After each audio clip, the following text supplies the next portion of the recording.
संघर्ष से हर लक्ष्य पाया जा सकता है। एक ऐसे शख्स जो यूपीएससी को दूसरी बार में क्लियर किया लेकिन आईएएस पद नहीं मिला, तीसरी बार में ऑल इंडिया 45 रैंक के साथ मिला आईएएस पद। पिता गांव-गांव घूमकर कपड़ा बेचते थे, पर बेटी के सपने इतने बड़े थे कि अपने पिता को इन संघर्षों से दूर करना चाहता था और आखिरकार अपनी मेहनत और लगन के बदौलत बना अधिकारी।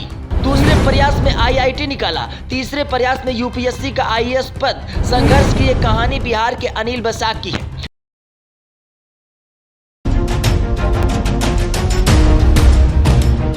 यूपीएससी परीक्षा पास करने के लिए जरूरी नहीं है कि आप किसी अंग्रेजी मीडियम के स्कूल से पढ़े हों, आपके पास हर तरीके की सुविधाएं मौजूद हो, बल्कि इस परीक्षा में सफल होने के लिए उम्मीदवार के पास आत्मविश्वास और जुनून का होना बहुत ज्यादा जरूरी है। इस परीक्षा में साधारण पृष्ठभूमि से जाने वाले उम्मीदवार भी अपनी मेहनत के दम पर आईएएस अधिकारी बनने का सपना देख सकते हैं और उसे पूरा भी कर सकते हैं। आज हम आपको एक ऐसे शख्स के बारे में बता रहे हैं जिन्होंने यूपीएससी की परीक्षा में 45वीं रैंक के साथ आईएएस अधिकारी बनने का सपना पूरा किया है। आइए जानते हैं आईएएस अधिकारी अनिल बसाक के बारे में।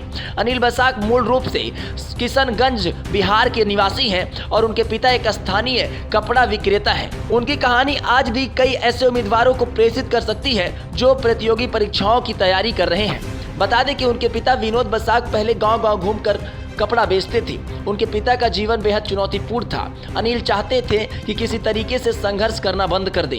अनिल पूरे परिवार में एक अच्छा 10वीं पास करने वाले परिवार के दूसरे सदस्य हैं। वहीं यूपीएससी पास करने वाले परिवार के पहले ऐसे सदस्य हैं। अनिल ने अपनी पढ़ाई किशनगंज से पूरी की और इसके बाद उन्होंने आईआईटी जेईई की तैयारी शुरू कर दी। उन्होंने जेईई परीक्षा में 2 प्रयास दिए और अपने दूसरे प्रयास में यानी साल 2014 में अनिल को आईआईटी दिल्ली में सिविल इंजीनियरिंग कोर्स के लिए चुना गया।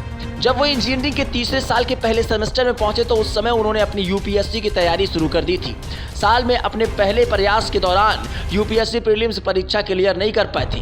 वहीं साल 2019 में उन्होंने दूसरे प्रयास दिया और 616 रैंक हासिल करके आईआरएस और आईटी में ज्वाइन किए। हालांकि उनका सपना आईएएस अधिकारी बनना था, जिसके बाद उन्होंने फैसला लिया कि वो तीसरी बार भी यूपीएससी की परीक्षा में शामिल होंगे। बता दें कि 28 दिसंबर 2020 को नागपुर में national academy of direct text में शामिल हुए थे और फिर यूपीएससी 2020 के लिए मेंस परीक्षा का आयोजन 8 फरवरी 2021 को होना था, जिसके बाद अनिल आईआरएस आईटी से इस्तीफा दे दिया और पूरा फोकस यूपीएससी परीक्षा पे किया। आखिरकार वो अपने तीसरे प्रयास में आईएएस अधिकारी बनने में सफल रहे। वैसे ये कहानी आपको कैसी लगी, अपनी प्रतिक्रिया जरूर दें। बने रहें जेटी न्यूज के साथ। लेकिन अगर ये खबर आप यूट्यूब पर देख रहे हैं तो चैनल को सब्सक्राइब करना ना भूलें, फेसबुक पर देख रहे हैं तो पेज को फॉलो करना ना भूलें।